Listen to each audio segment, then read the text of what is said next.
त्रिशूल news, विदर्भाचा बुलंद आवाज। जिल्ह्यात पहिल्यांदाच डॉक्टर वकील स्वीकृत सदस्य, भाजपाच्या धामणगाव नगर परिषदेचा पुढाकार।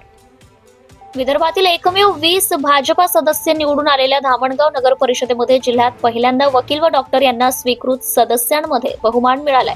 धामणगाव रेल्वे नगर परिषद येथे नगराध्यक्ष अर्चनाताई अडसड रोठे व 20 सदस्य भाजपाचे आमदार प्रतापदादा अडसड यांच्या नेतृत्वात निवडून आले आहे।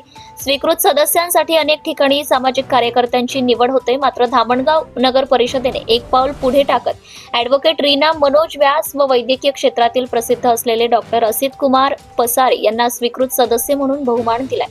चांदूर रेल्वे नगर परिषदेमध्ये भाजपाचे 11 सदस्य निवडून आले। या ठिकाणी येथेही वैद्यकीय क्षेत्राला अधिक महत्त्व दिले आहे। येथील स्वीकृत सदस्य म्हणून डॉक्टर सुभाष पणपालिया यांची नियुक्ती केली आहे, तर महिला वकील व डॉक्टर यांना स्वीकृत सदस्यपदी बहुमान देणारी ही जिल्ह्यातील धामणगाव रेल्वे पहिलीच नगर परिषद असल्याचं नगर परिषद प्रशासनातील सहाय्यक आयुक्त विकास खंडारे यांनी सांगितलंय। Subscribe now and press the bell icon. Never miss an update.